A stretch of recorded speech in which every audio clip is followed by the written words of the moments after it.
맥도날드라고 하는 유명한 목사님이 쓴 글에 이 세상 사람들을 일컬어서 뱀의 눈빛 아래 있는 삶을 사는 사람들이라고 표현한 것이 있습니다.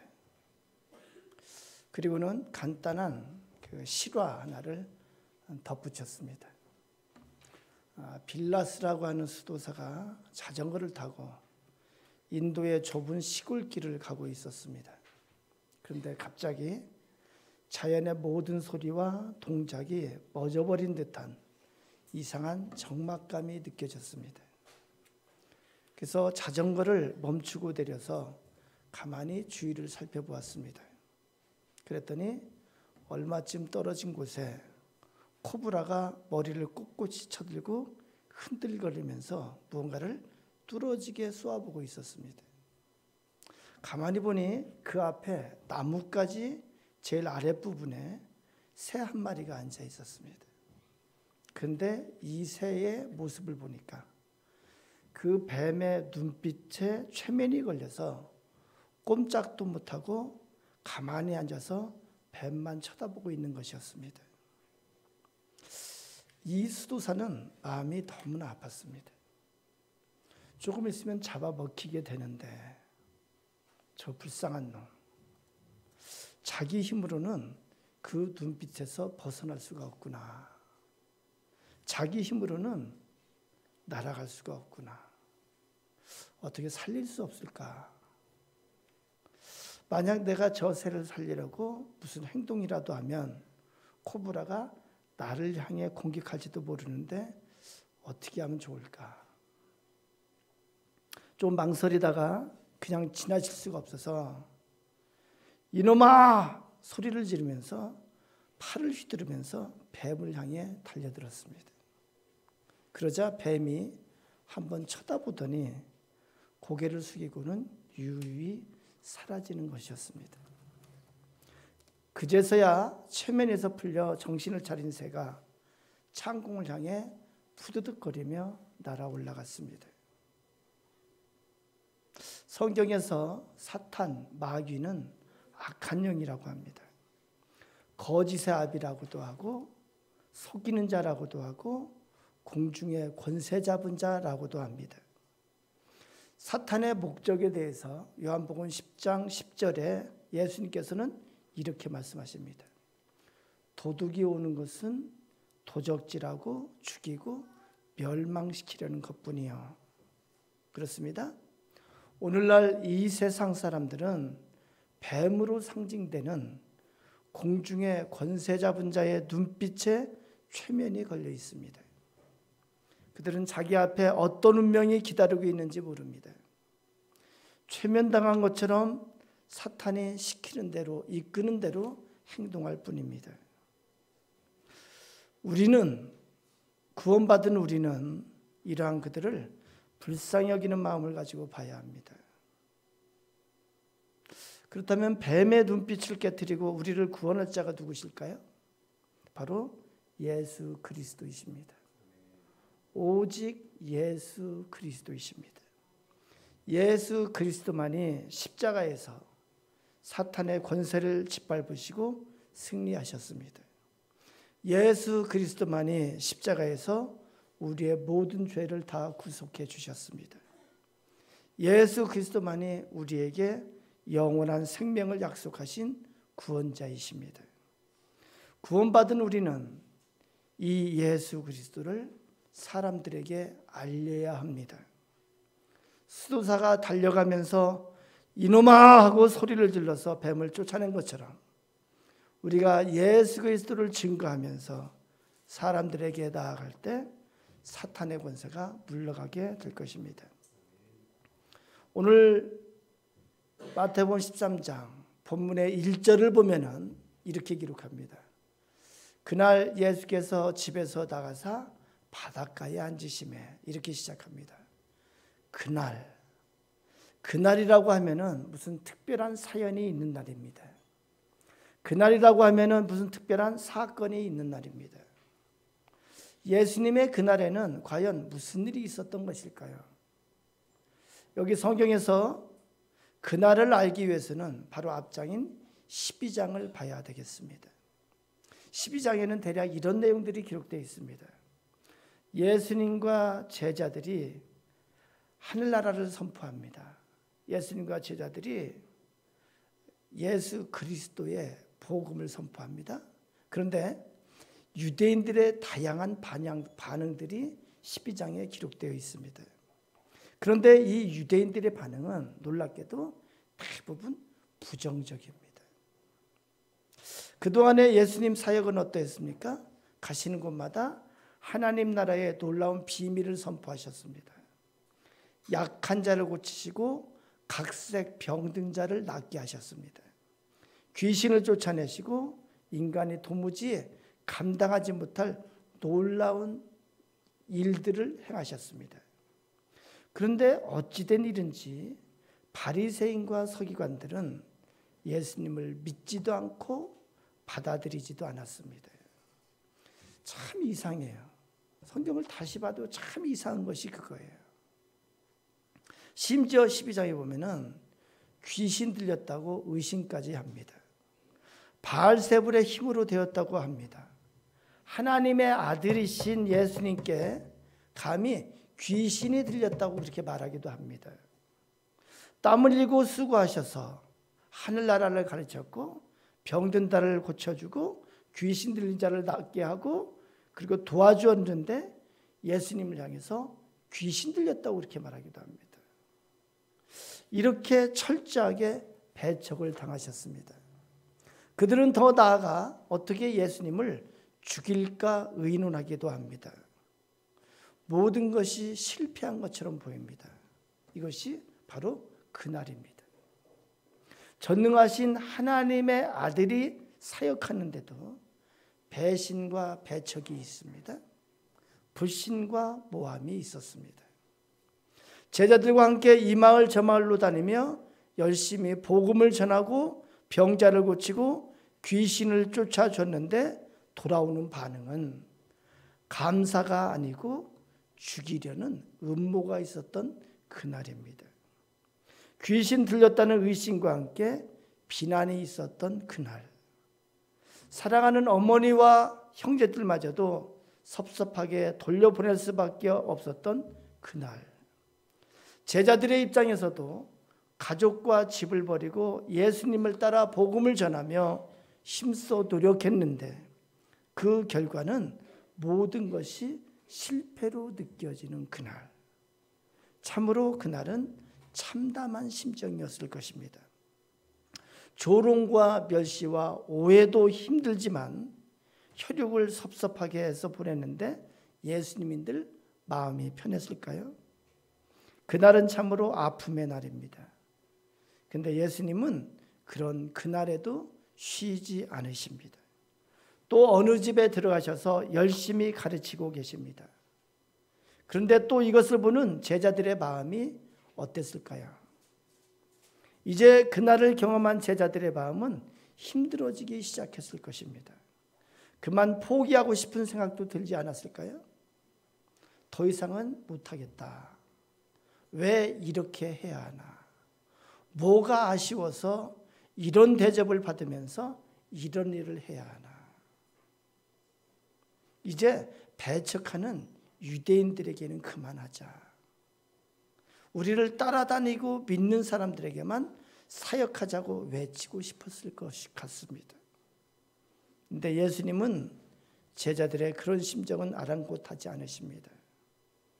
13장 1절을 다시 보면은 그날 그 집에서 나와서 바닷가에 앉으십니다. 그리고 말씀하십니다. 씨 뿌리는 자가 씨를 뿌리러 나갔단다. 열심히 씨를 뿌렸지. 그런데 어떤 씨는 길가에 떨어지고 어떤 씨들은 흙이 얇은 돌밭에 떨어졌지. 또 어떤 씨들은 가시떨기에 떨어지고 더러는 가끔은 좋은 땅에 제대로 떨어졌단다. 길가에 떨어진 씨는 새가 와서 먹어버렸고 돌밭에 뿌려진 씨는 타서 죽었고 가시떨기에 떨어진 씨는 잘 자라지 못했단다. 다만 좋은 땅에 떨어진 씨만 100배와 60배, 30배의 열매를 얻었지. 귀 있는 자는 들을지어다 말씀하십니다. 이게 무슨 말씀일까요? 제자들의 마음밭을 지적하는 것일까요? 아니면 예수님의 말씀을 듣는 군중들의 마음을 지적하는 것일까요? 왜 이 말씀을 하시는 걸까요? 제자들을 위하여 하시는 말씀일까요? 아니면 말씀을 듣는 군중들을 위하여 하시는 말씀일까요? 왜 주님은 지금 그날 이런 비유를 말씀하시는 것일까요? 10절에 제자들이 묻습니다. 어찌하여 그들에게 비유로 말씀하십니까? 그래서 이런 뜻이에요.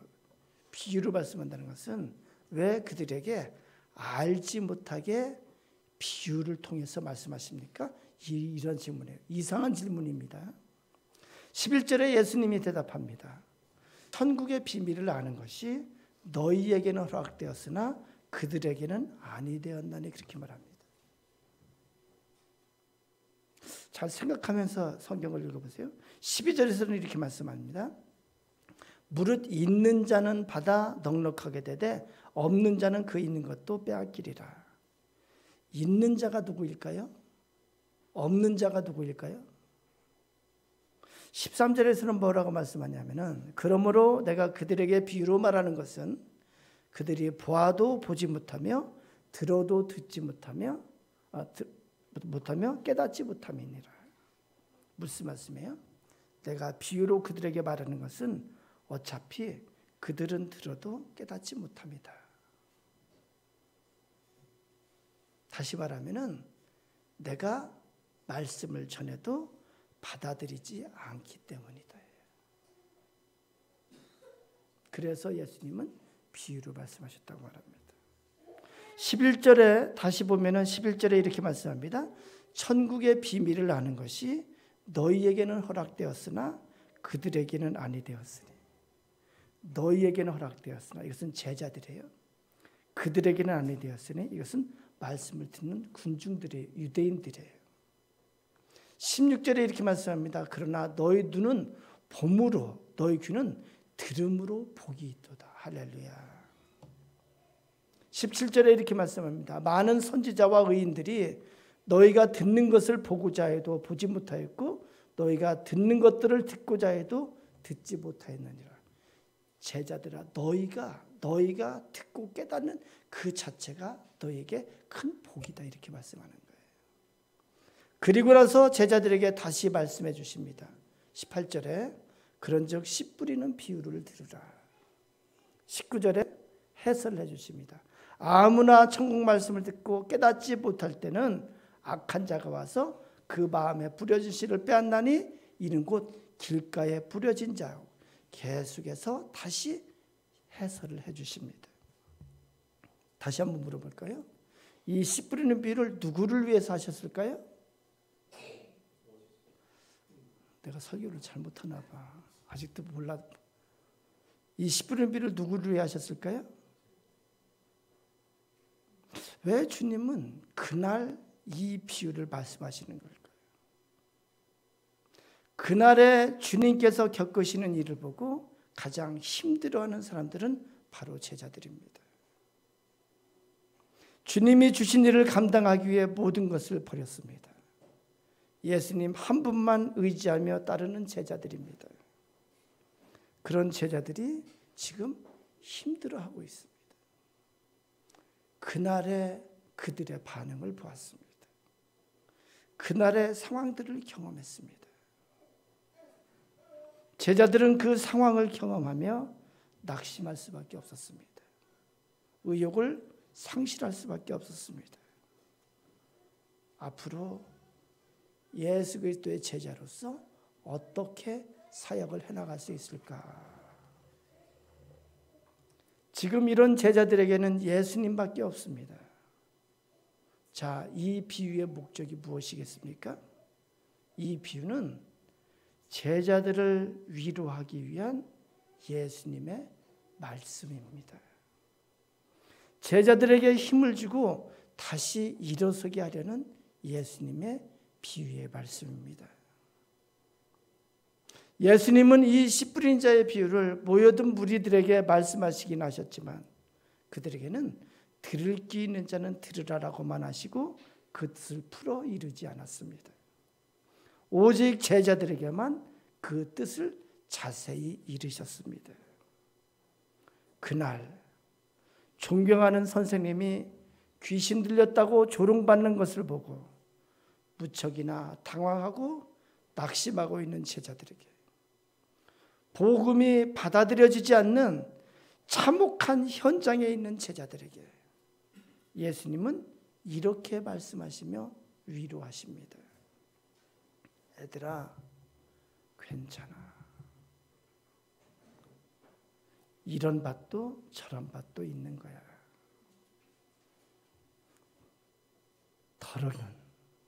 덜어는 좋은 땅에 떨어지는 것이란다. 덜어는 이것은 밭의 문제란다. 이것은 밭의 문제란다.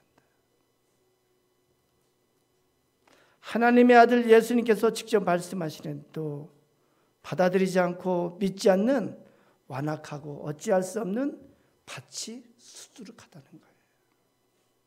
하물며 너희일까 보냐 하면서 제자들을 위로하시는 것입니다.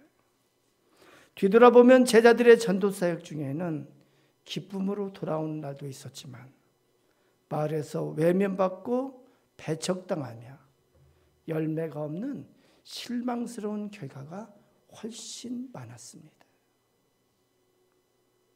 제자들을 꼬투리 삼고 제자들을 정죄하기를 일삼는 그런 바리새인들의 반응이 있었습니다.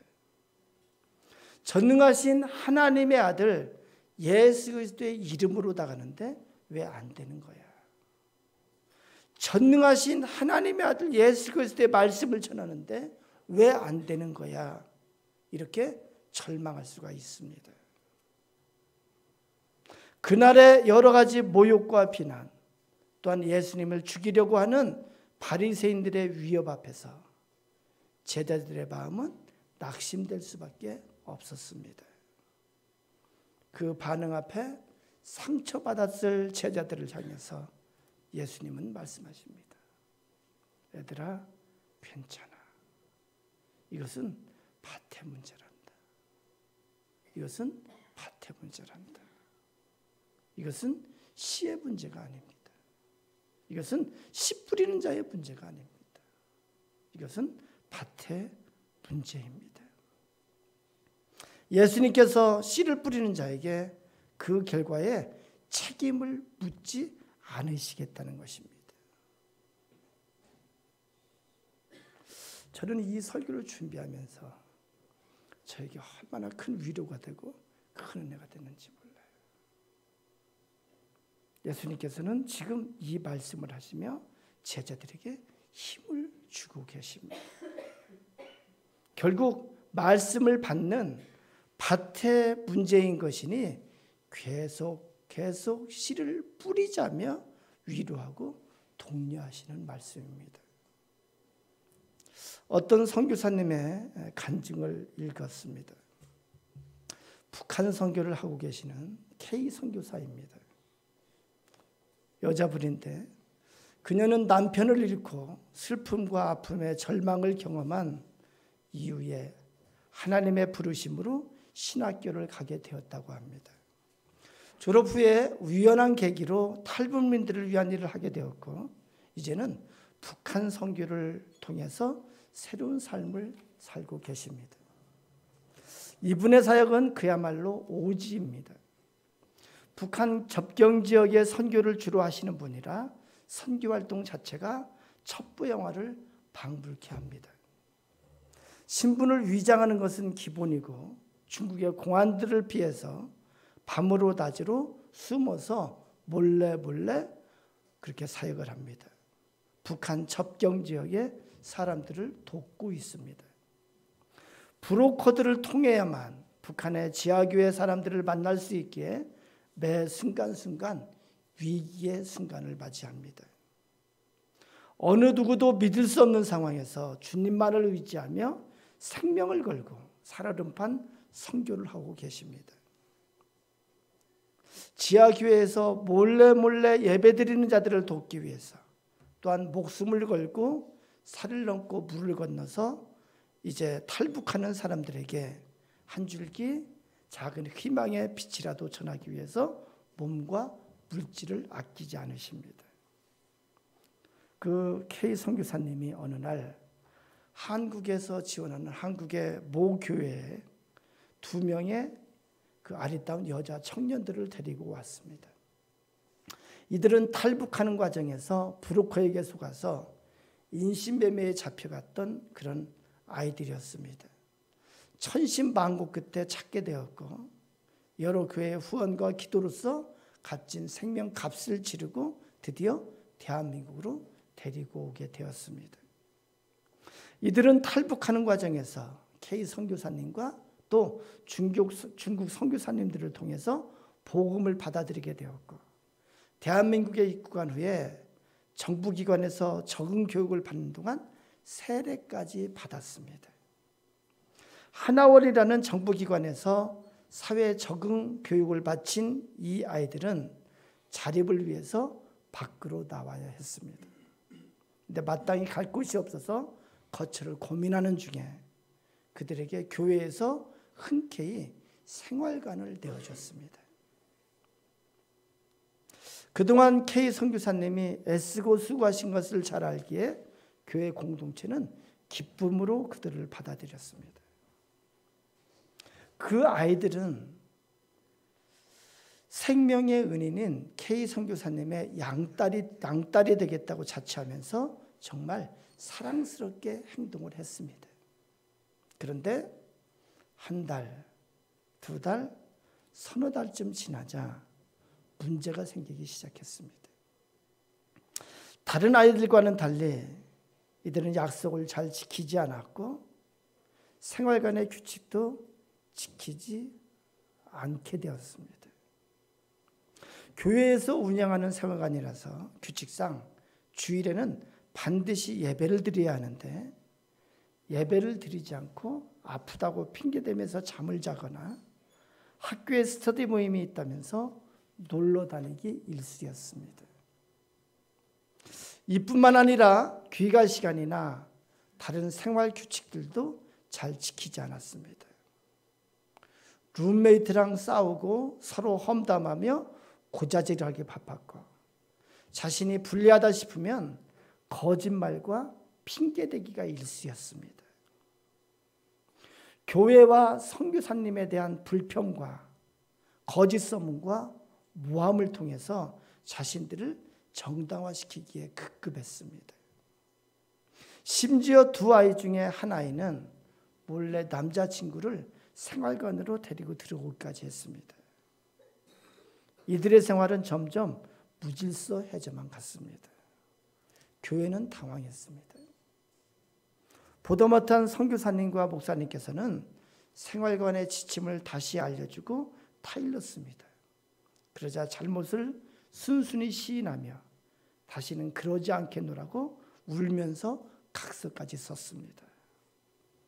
하지만 얼마 지나지 않아서 소용이 없었습니다. 잠시 귀를 기울이는 듯 하더니 얼마 못 가서 그들의 생활은 다시 무질서해졌습니다. 교회는 다시 고민에 빠졌습니다. 생활관 전체의 분위기가 엉망이 되었기 때문에 그렇습니다. 그래서 K 선교사님이 제대로 가르치기로 작정하고 비장한 마음으로 훈육을 시작했습니다. 그러자 의외의 일이 일어났습니다. 그들이 어이없는 선택을 한 것입니다. 선교사님의 가르침을 비웃기나 하듯이 자기들이 살 곳은 얼마든지 있다고 하면서 생활관을 나가버린 것입니다. 이거 아닌데. 이렇게 되면 안 되는데. 그들이 떠나던 그날은 충격 그 자체였습니다. 도대체 무엇이 잘못되었단 말인가? 그날 그 아이들은 교회 공동체를 떠나서 세상으로 흩어져 버렸습니다. K 선교사님에게 그날은 충격이요 배신이었습니다. 교회 공동체에게도 그날은 아픔이었고 선교에 대한 의지를 꺾는 씁쓸한 날이었습니다. 이들에게 그동안 열심히 전했다고 여겼던 하나님의 말씀과 힘써 나눴던 사랑의 씨앗은 과연 어디로 갔단 말인가?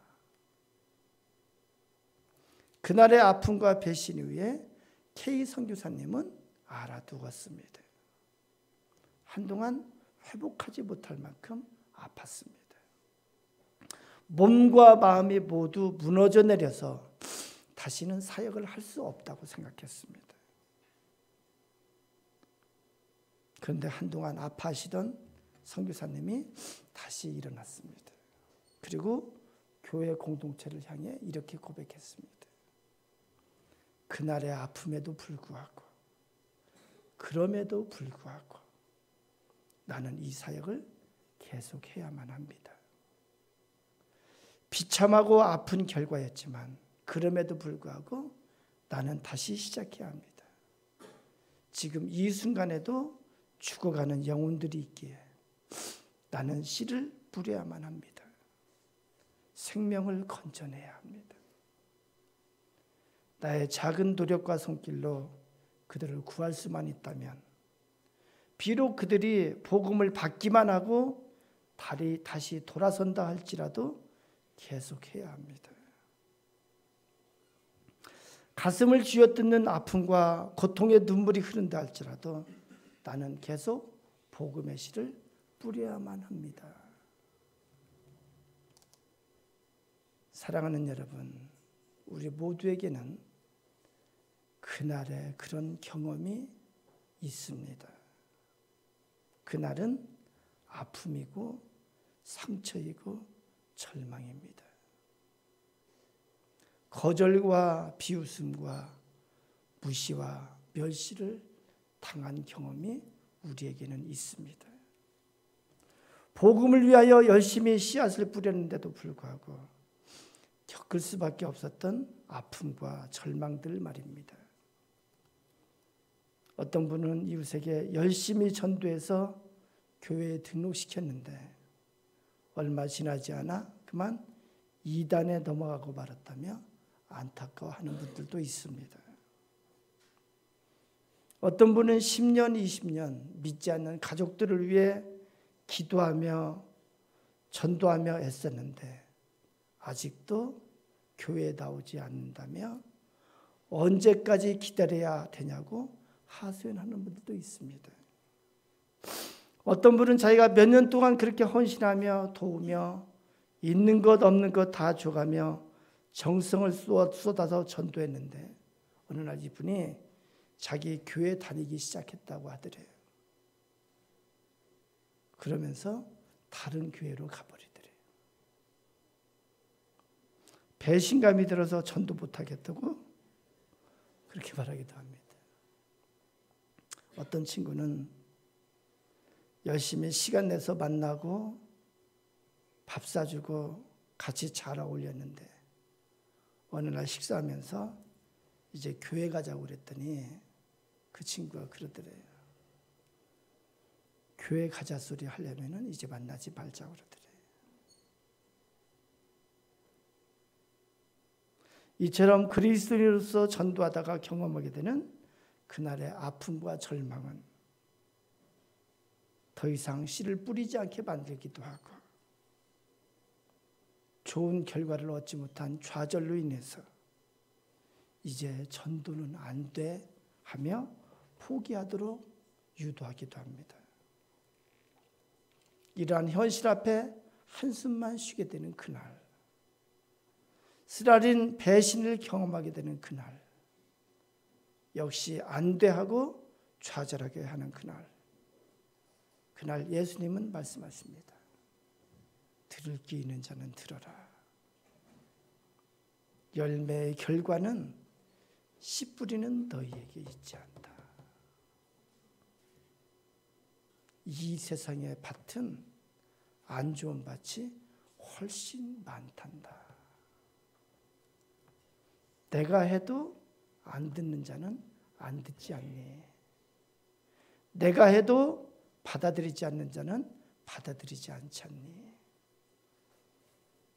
내가 해도 변화되지 않는 자는 변화되지 않지 않니? 사랑하는 여러분, 우리는 다만 씨를 뿌릴 뿐입니다. 우리는 씨를 뿌릴 뿐입니다. 주님께서는 우리를 향해 말씀하십니다. 그런즉 씨 뿌리는 비유를 들으라.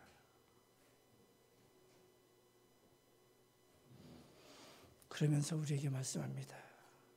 그렇지만 너희가 이 복음을 깨달은 너희가 복된 것을 알아라. 그렇게 말씀합니다. 16절에 너희 눈은 봄으로 너희 귀는 들음으로 복이 있도다. 아멘 할렐루야. 17절에 내가 진실로 너희에게 이르노니 많은 선지자와 의인이 너희가 보는 것들을 보고자 해도 보지 못하였고 너희가 듣는 것들을 듣고자 해도 듣지 못하였느니라. 성경에서는 우리 주님의 소원이 있다고 말씀합니다. 디모데전서 2장 4절에 이렇게 말씀합니다. 하나님은 모든 사람이 구원을 받으며 진리를 아는 데 이르기를 소원하시느니라. 하나님은 모든 사람이 구원을 받으며 진리를 아는 데 이르기를 소원하시느니라. 주님은 주님의 소원을 우리를 통해서 이루시기를 원하십니다. 주님은 주님의 소원을 우리에게 맡기셨습니다. 그리고 제자들에게 말씀하신 것처럼 우리에게 말씀하십니다. 자, 그래도 일어나 전해야지. 거절받아도 가서 전해야지.